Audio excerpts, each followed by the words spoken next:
अज्ञानतिमिरान्धस्य ज्ञानाञ्जनशलाकया चक्षुरुमिलितमेन तस्मै श्रीगुरुवे नमः। गंगा विशुद्धं यतपादस्पर्शं सरोवेष्टितं चुम्बितं पुण्यस्थानं शरालिसिदन्तं समाधिस्थमूर्तिं नमामि गंगागिरियोगिराजं शुचिः शीलः समदक्षः सप्रतापि जितेन्द्रियं तम नारायणगिरिं वंदे सच्चिदानंद विग्रहम।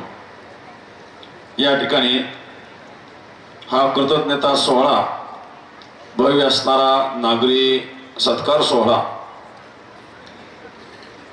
माननीय अविनाश पाटील गलांडे मित्रमंडळ यांच्या वतीनं हा सोहळा संपन्न होत आहे। याकरता उपस्थित माननीय नामदार श्री अतुलजी सावे साहेब, माननीय आमदार गोपीचंद पडळकर साहेब, भारतीय जनता पक्षाचे जिल्हाध्यक्ष संजयजी कंबायते, आमचे रामूकाका शेळके, वैजापूर शहराचे नगराध्यक्ष दिनेश भाऊ परदेशी, सर्व नगरसेवक,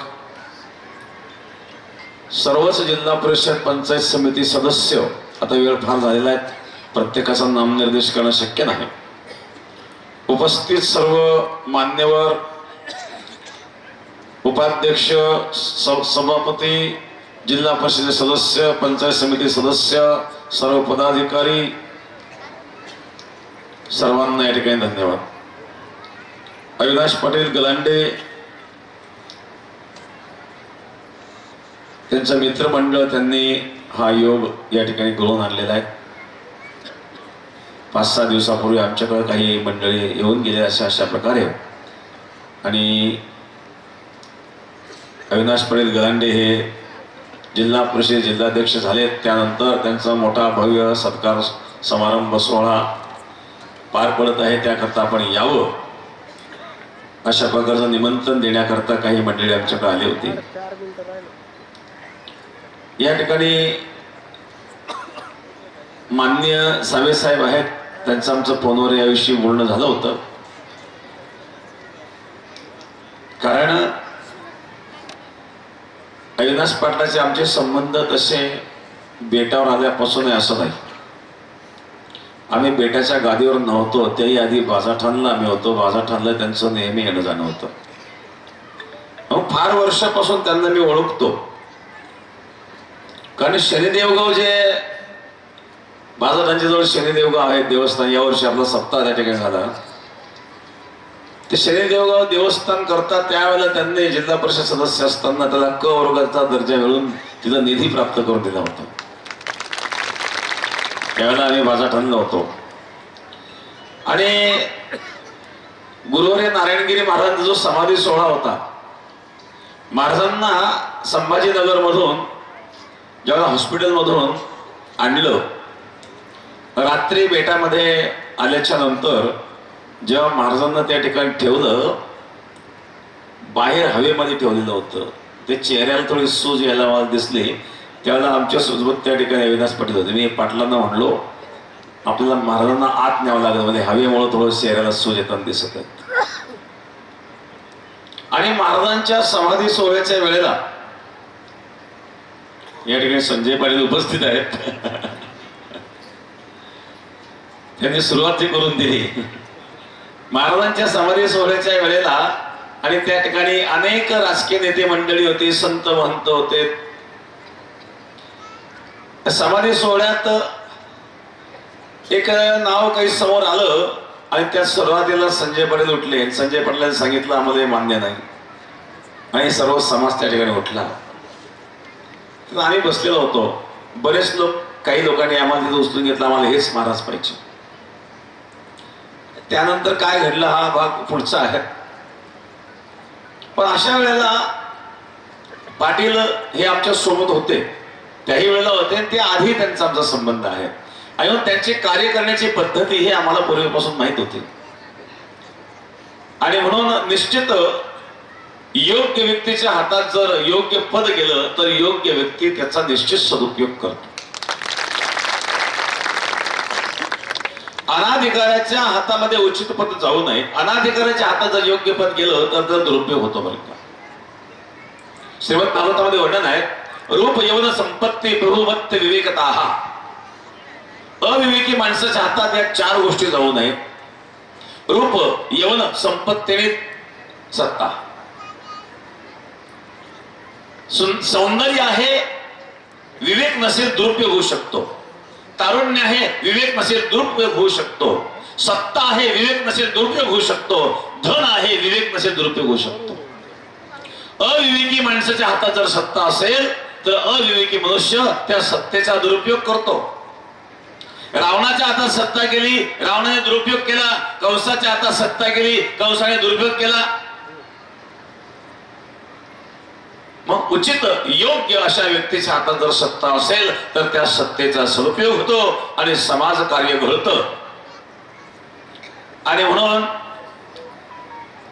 या ठिकाणी अविनाश पाटील गलांडे हे जिल्हाध्यक्ष व्हावे म्हणून माननीय मंत्री महोदयांना आम्ही त्यावेळेला फोन केला होता आणि त्यांनी सांगितलं की महाराज तुम्ही स्वतः या ठिकाणी शिफारस केली, निश्चित आम्हाला बाकीचं पुढे काही सांगायची आवश्यकता नाही आहे. त्यानंतर मग त्याकरता अनेकांनी जे प्रयत्न केले त्यामध्ये आमचे दिनेश भाऊ आणि संजय भाऊ दोघांना मी धन्यवाद देतो. दिनेश भाऊ रात्रंदिवस पळत होते त्या कार्यामध्ये. तर आज या ठिकाणी अज्ञातिमिरान्धस्य ज्ञानाञ्जनशलाकया चक्षुर्मिलितमेन तस्मै श्रीगुरुवे नमः. गंगा विशुद्धं यतपादस्पर्शं सर्ववेष्टितं चुम्बितं पुण्यस्थानं शरालिसिदन्तं समाधिस्थमूर्तिं नमामि गंगागिरियोगिराजं. शुचिः शीलः समदक्षः सप्रतापि जितेन्द्रियं तं नारायणगिरिं वन्दे सच्चिदानंद विग्रहं. या ठिकाणी हा कृतज्ञता सोहळा, भव्य असणारा नागरी सत्कार सोहळा माननीय अविनाश पाटील गलांडे मित्रमंडळ यांच्या वतीनं हा सोहळा संपन्न होत आहे. याकरता उपस्थित माननीय नामदार श्री अतुलजी सावे साहेब, माननीय आमदार गोपीचंद पडळकर साहेब, भारतीय जनता पक्षाचे जिल्हाध्यक्ष संजयजी कंबायते, आमचे रामू काका शेळके, वैजापूर शहराचे नगराध्यक्ष दिनेश भाऊ परदेशी, सर्व नगरसेवक, सर्वच जिल्हा परिषद पंचायत समिती सदस्य. आता वेळ फार झालेला आहे, प्रत्येकाचा नामनिर्देश करणं शक्य नाही. उपस्थित सर्व मान्यवर, उपाध्यक्ष, सभापती, जिल्हा परिषद सदस्य, पंचायत समिती सदस्य, सर्व पदाधिकारी, सर्वांना या ठिकाणी धन्यवाद. अविनाश पाटील गलांडे त्यांचं मित्रमंडळ त्यांनी हा योग या ठिकाणी घडवून आणलेला आहे. 5-6 दिवसापूर्वी आमच्याकडे काही मंडळी येऊन गेले अशा प्रकारे. आणि अविनाश पाटील गलांडे हे जिल्हा परिषद जिल्हाध्यक्ष झाले. त्यानंतर त्यांचा मोठा भव्य सत्कार समारंभ सोहळा पार पडत आहे. त्याकरता आपण यावं अशा प्रकारचं निमंत्रण देण्याकरता काही मंडळी आमच्याकडे आली होती. या ठिकाणी माननीय सावे साहेब आहेत, त्यांचं आमचं फोनवर याविषयी बोलणं झालं होतं. कारण अविनाश पाटलाचे आमचे संबंध तसे बेटावर आल्यापासून असं नाही. आम्ही बेटाच्या गादीवर नव्हतो, त्याही आधी बाजाठाणला आम्ही होतो. बाजाठाणला त्यांचं नेहमी येणं जाणं होतं. मग फार वर्षापासून त्यांना मी ओळखतो. कारण शनिदेवगाव जे बाजारांच्या जवळ शनिदेवगाव आहे देवस्थान, यावर्षी आपला सप्ताह त्या ठिकाणी झाला. ते शनिदेवगाव देवस्थान करता त्यावेळेला त्यांनी जिल्हा परिषद सदस्य असताना त्याला क वर्गाचा दर्जा मिळून तिला निधी प्राप्त करून दिला होता. त्यावेळेला आम्ही बाजाठाणला होतो.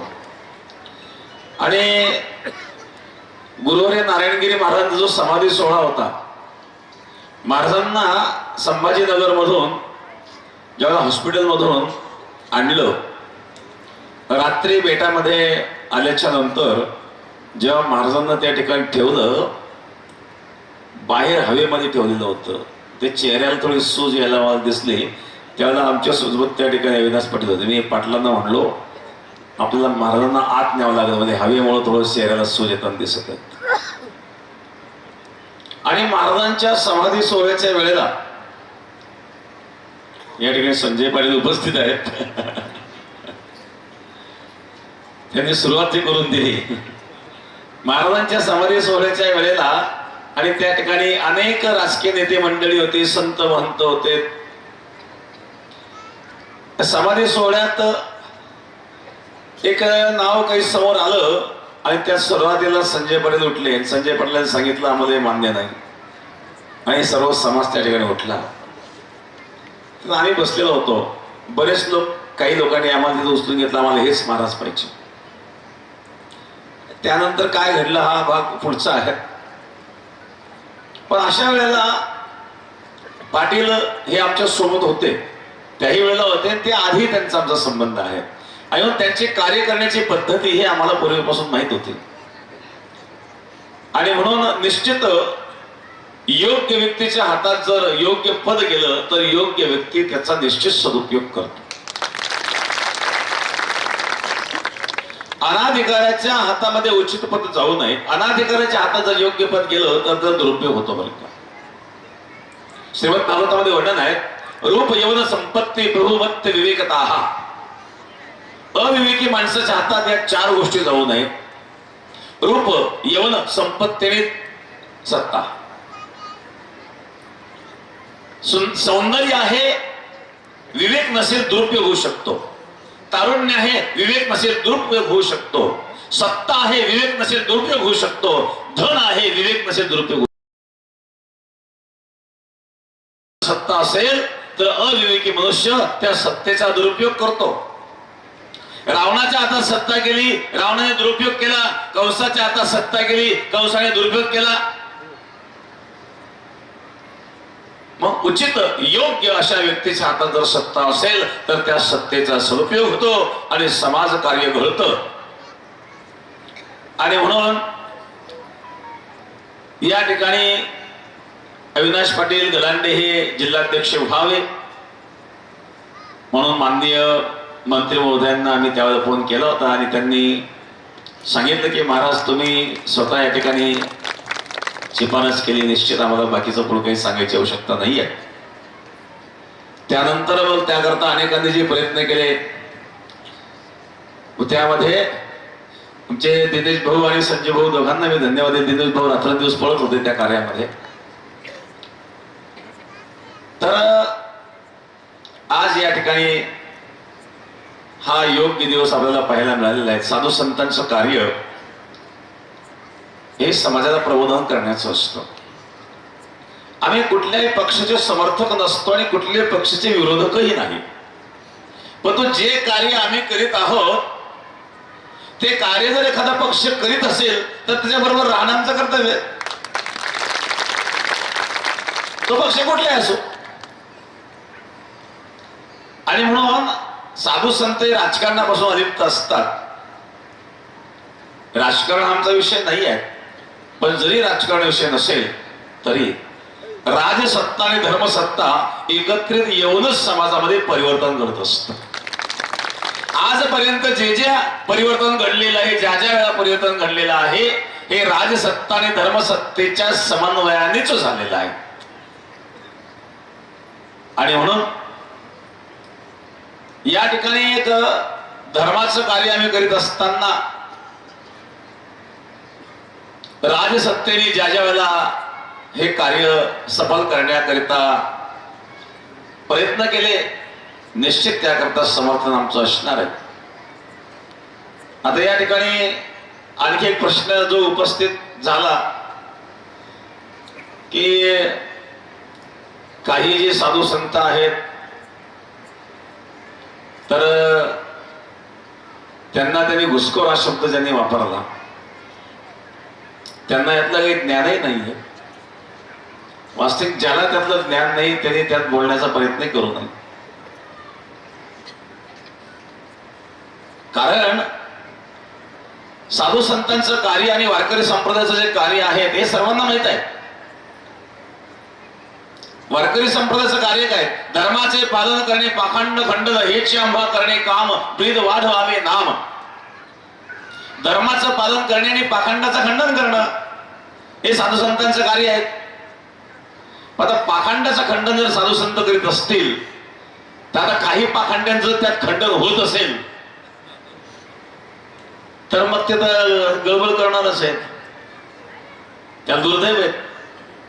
पण साधू संतांचे कार्य आहे आणि कार्य अनादिकाळापासून चालत आलेलं आहे. सरकार शासन येईल जाईल, सरकार बदलत असतं. हजारो वर्षापासून लाखो वर्षापासून या परंपरा चालत आलेल्या आहेत. सद्गुरू गंगागिरी महाराजांची परंपरा 200 वर्षापासूनची आहे. धर्म कार्याबरोबर सामाजिक कार्य या परंपरेने केले आहेत. गुरुवर्य नारायणगिरी महाराजांकडे स्वातंत्र्य सेनानीचं सर्टिफिकेट होतं. कारण बेट हे गोदावरीच्या मध्ये आहे. बेटाच्या दक्षिण दिशेला त्यावेळेला ब्रिटिश सरकार होतं, ब्रिटिश राजवट होती आणि बेटाच्या उत्तर दिशेला मुघल साम्राज्य होतं, रजाकाराचं राजवट होती आणि मध्ये बेट होतं. बेटामध्ये जंगल झाडी होती आणि ते गोदावरीच्या मध्ये असल्यामुळं दोन्ही जे काही सरकार आहे, म्हणजे इकडं रजाकारांचं सरकार असेल तिकडं ब्रिटिशांचं सरकार असेल, त्या दोन्ही सरकारच्या मध्ये सुद्धा हे बेट एक संशयास्पद म्हणून होतं. काही तर गोळीबार व्हायचा आणि त्या गोळीबारामध्ये एक व्यक्ती शहीद झालेले, जे गोवर्धनला जे स्मारक झालेलं आहे. गुरुवर्य नारायणगिरी महाराज ते दोघं सोबत होते. अचानक ती व्यक्ती उठली आणि त्यांना गोळी लागली, तिथं शहीद झालेले. आणि म्हणून विजयेंद्र काबरा यांनी एक पुस्तक लिहिलेलं आहे, हैदराबाद मुक्ती संग्राम. या पुस्तकामध्ये त्यांनी गुरुवर्य नारायणगिरी महाराजांचा उल्लेख केलेला आहे. कारण हा जो मराठवाडा आहे हा हैदराबाद स्टेटच्या अंतर्गत होता. याच्या मुक्तीकरिता प्रयत्न करणाऱ्यांमध्ये गुरुवर्य नारायणगिरी महाराज होते. धार्मिक कार्य तर आपलं चालूच आहे. भजन पूजन तर आपण करतो, पण भजन करण्याकरता कोणी भजन आपलं करून दिलं पाहिजे ना. मग त्याच्याकरता आपण मजबूत असणं गरजेचं आहे. गुरुवर्य नारायणगिरी महाराज हे कार्य करत आहे. याच्या पण एक तुम्हाला सांगतो, गुरुवर्य नारायणगिरी महाराजांचे दीक्षा गुरु जे होते, संन्यास दीक्षा गुरु नारायणगिरी महाराजांनी ज्या महात्म्यांकडून घेतली त्या महात्म्यांचं नाव होतं निलगिरी महाराज. बेटाच्या गादीवर तर सोमेश्वरगिरी महाराज गुरु होते, परंतु संन्यास दीक्षेचे दीक्षा गुरु जे होते ते निलगिरी महाराज होते. निलगिरी महाराज हे रावेर तालुक्यामध्ये सावदा या ठिकाणी त्यांचा आश्रम होता. हे कोण होते तर सुभाषचंद्र बोस यांच्या आझाद हिंद सेनेमध्ये हे पूर्वी होते. आणि सुभाषचंद्र बोस यांच्या आझाद हिंद सेनेमध्ये असताना सुभाषचंद्र बोस ब्रिटिशांची लढताना त्या आझाद हिंद सेनेतील अनेक सैनिक त्या ठिकाणी शहीद झाले आणि त्यापैकी बाकीचे जे राहिले त्यापैकी स्वामी निलगिरी महाराज होते. आणि निलगिरी महाराजांनी त्यानंतर आणि संन्यास घेतला आणि संन्यास घेतल्यानंतर पुढे संन्यस्त जीवन त्यांनी व्यतीत केलं. तर देशाच्या स्वातंत्र्याकरिता आझाद हिंद सेनेमध्ये लढणारे महात्मा होते गुरुवर्य नारायणगिरी महाराजांचे गुरु. हे आपल्याला माहित नसते. आणि गुरुवर्य नारायणगिरी महाराजांनी सुद्धा या ठिकाणी हैदराबाद मुक्ती संग्रामामध्ये या हैदराबाद स्टेट मधून मराठवाड्याची मुक्ती करण्याकरिता जे काही आंदोलन केले त्यामध्ये सहभाग घेतला होता. आणि मग स्वातंत्र्य सेनानी म्हणून गुरुवर्य नारायणगिरी महाराज सर्टिफिकेट होतं. त्या गोदावरीच्या कडेला बऱ्याच लोकांना स्वातंत्र्य सेनानी म्हणून सर्टिफिकेट होतं आणि बरेच लोक पगार घेत होते. गुरुवर्य नारायणगिरी महाराजांनी पगार स्वीकारला नाही, फक्त सर्टिफिकेट स्वीकारलं. महाराज म्हणले हा आमचा उद्देश नाही, हे आमचं कार्य आहे. आम्ही स्वातंत्र्य सेनान्यांना जो पगार दिला जात होता महाराजांनी तो पगार नाकारला आणि सांगितलं आम्ही पगार घेणार नाही, फक्त सर्टिफिकेट महाराजांनी त्यावेळेस स्वीकारलं होतं. आणि म्हणून धार्मिक कार्य करीत असताना समाजावर ज्या वेळेला अशा अशा प्रकारचे आघात येतात त्यावेळेला आणि आवाज उठवणं हे साधू संतांचं कर्तव्य असतं. आणि वेळोवेळी जेव्हा आवाज उठत असतो, आपल्याला माहिती आहे गेल्या वेळेला सद्गुरू गंगागिरी महाराजच्या सप्ताहामध्ये एक वाक्य आमचं व्हायरल झालं आणि संपूर्ण भारतामध्ये जे काही अराजक तत्व आहे त्यांनी अराजकता सुरू केली. वास्तविक जे वाक्य होतं ते ग्रंथामध्ये असणारं वाक्य होतं. आपण काही स्वतंत्र काही वेगळं बोललो असं नाही आहे. पण त्यावेळेला बांगलादेशामध्ये हिंदूंवर खूप मोठा अत्याचार चालू होता आणि त्या अत्याचाराच्या विरोधामध्ये आपण बोलावं, समाजाला जागृत करणं साधू संतांचं कर्तव्य असतं. आणि म्हणून त्यावेळेला आम्ही सप्ताहामध्ये प्रवचनातून ते बोललो होतो. वेळोवेळी आम्ही बोलत राहतो कारण आमचं ते कर्तव्य आहे, साधू संतांचे कर्तव्य आहे पाखंडाचं खंडन करणं. आणि कोणी त्यामध्ये दूषण देण्याचा प्रयत्न करीत असेल तर साधू संत त्यांना लक्ष देत नसतात. तुकाराम महाराजांनी या विषयावर सांगितलं कठोर शब्दामध्ये, भुंक तेथे द्यावे भुंको आपण नये त्याचे शिको, भाविकाने दुर्जनाचे काही मानू नये साचे. हाती चलत आहे अपने गतवो कुतर भुकत वाको भुकवातो. हाती आपल्या बसतेत चालतात, कुत्रे लांबून भुकतात, जवळ येण्याची हिंमत नसते, मग ते एक लाद बसल्यावर काय होईल. आणि त्याच्या पुढचं वाक्य तुकाराम महाराज तुम्हाला सांगतो, होईल तैसे बळ फजित करावे ते खळ. तुकाराम महाराज सांगतात जे दुष्ट असतात त्यांची फजिती करण्याकरता तुमच्यामध्ये जेवढं बळ असेल तेवढं वापरा, होईल तैसे बळ फजित करावे ते खळ. हे वारकरी संप्रदाय. वारकरी संप्रदाय समजण्याकरता मध्ये तुम्ही चूक करीत आहे. वारकरी संप्रदाय मला हे सांगत नाही एका गालात मारल्या दुसरा गाल पुढे का, असं वारकरी संप्रदाय सांगत नाही. जो तुम्हाला सांगतो ना एका गालात मारल्यावर दुसरा गाल पुढे करा, त्याच्या मुस्कळीत अंगावर ठेवून द्या, बरं तो खरंच दुसरा गाल पुढे करतो का. तो जर करीत नाही तर लोकांना कशाला सांगतो दुसरा गाल पुढे करा. हे कर्तव्य नाही आमचं. अर्जुनाला भगवान परमात्मा युद्धाकरता प्रवृत्त करतात. अर्जुन जेव्हा भगवंताला सांगतो सेन योर उभयमध्ये रथम स्थापय मेच्युत यामध्ये निरीक्षेहम यद्धुकामानवसिदान. अर्जुनानं सांगताय भगवान माझा रथ दोन्ही सैन्याच्या मध्ये नेऊन उभा करा, कारण मला पाहायचंय कोणाकोणाशी मला लढायचंय. समोर भीष्माचार्य द्रोणाचार्य पहिले कथम भीष्महं संके द्रोणंच मधुसूदन इषुभिः प्रतिगच्छामि पूजार्हार वरिसूदन. भीष्माचार्य द्रोणाचार्यांना पाहिल्याबरोबर अर्जुन मोहित झाला. अर्जुन म्हणला मी युद्ध करणार नाही. का जे तेची कृपा लाहिजे वरू तेथेची म्हणे विभिचारू तरी काय मी भस्मासूर. अर्जुन म्हणला मी भस्मासूर नाही आहे. ज्या गुरूंनी मला धनुर्विद्या शिकवली मी त्यांना बाण मारू का. ज्या भीष्माचार्यांच्या अंगा खांद्यावर मी खेळलो त्या भीष्माचार्यांना मी बाण मारू नाही, मी युद्ध करणार नाही. भगवान कृष्ण उत्तर अर्जुन अशोचानं अशोचस्त्वं प्रज्ञावादांच भाषसे गतासून गतासूंश्च नानो शोचन्ति पंडिताः. जो विचार करायला नको तो विचार तू करतोय. तो पंडितासारखा बोलतो पण पंडित नाही अर्जुन.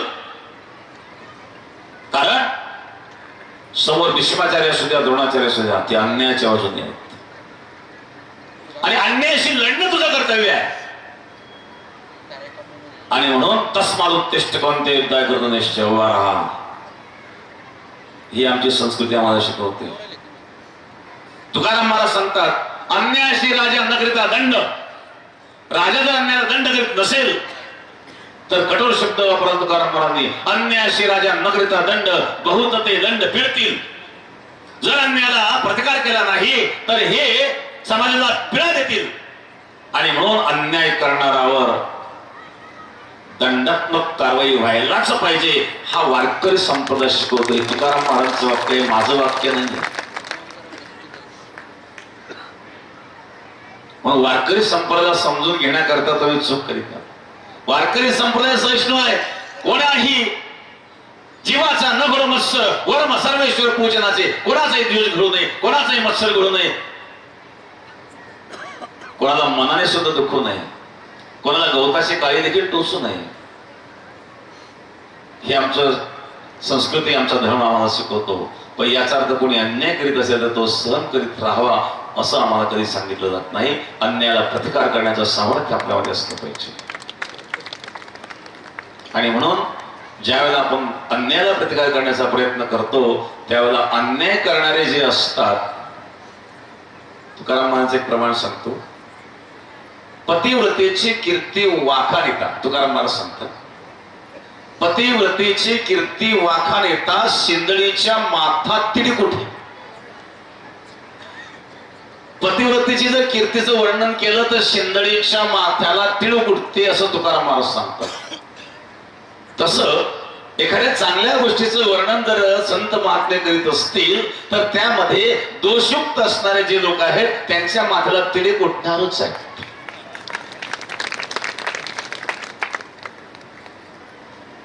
आणि म्हणून याकडे दुर्लक्ष करावं, आपलं कार्य करावं. या ठिकाणी या जिल्हा परिषदेचे जिल्हाध्यक्ष सांगितलं या ठिकाणी की संभाजीनगर जिल्ह्याचे, संभाजीनगर नाव झाल्याच्या नंतर पहिले जिल्हाध्यक्ष म्हणून हा सन्मान अविनाश पाटील गलांडे यांना प्राप्त झाला आहे. कारण याच्या पूर्वीचे जे अध्यक्ष होते ते औरंगाबाद शहराचे अध्यक्ष म्हणून त्यांचं नाव होतं. आता संभाजीनगर, छत्रपती संभाजीनगर जिल्ह्याचे आणि पहिले जिल्हाध्यक्ष असं आपलं म्हणायला काही हरकत नाही. आणि आपला अनुभव आहे, जिल्हा परिषद सदस्य म्हणून अनुभव आहे, 2 वेळा सभापतीचा पदाचा अनुभव आहे. निश्चित आपल्या अनुभवाचा फायदा जनतेला, समाजाला होईल आणि जी आपली कार्य करण्याची शैली आहे त्यातून समाजाला संतुष्टच असेल अशी अपेक्षा या समाजालाही आहेत. आणि मी या ठिकाणी या सत्कार समारंभ सोहळ्याच्या निमित्ताने हाच आशीर्वाद आपल्याला देईल. साधू संत कोणाचे समर्थक नसतात, कोणाचे विरोधक नसतात. आमचा उद्देश एकच आहे, जो चांगलं कार्य करतो त्या चांगलं कार्य करणाऱ्याला चांगलं म्हणण्याची आपली मानसिकता असली पाहिजे आणि वाईट करणाऱ्याला वाईट सुद्धा म्हणण्याची क्षमता आपल्यामध्ये असली पाहिजे. आणि म्हणून अशा प्रकारे ज्यांनी ज्यांनी आपल्याला सहकार्य केलं ते उपस्थित असणारे सर्व मान्यवर सर्वांना मी या ठिकाणी धन्यवाद देतो. कारण अजून महाप्रसाद आहे, तो मांड्यांचा प्रसाद आहे. मांडे आणि आमरस याचा प्रसाद आपल्याला या ठिकाणी घ्यायचा आहे, म्हणून मी जास्त लांबीत नाही, वाणीला विश्राम देतो.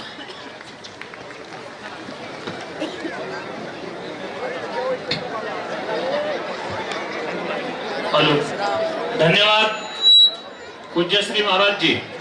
मऊ मेनावडी आम्ही विष्णुदास कठीण वज्र असं भेदो अशी ही वारकरी संप्रदायाची समृद्ध परंपरा आणि बेटाच्या गादीला स्वातंत्र्य संग्रामाचा इतिहास हा संदेश आपल्या भाषणातून गेला. सर्व सन्माननीय अतिथीगण, या सर्वांचंच माननीय अविनाश पाटील गलांडे मित्रमंडळ यांच्या वतीने मनपूर्वक हार्दिक स्वागत.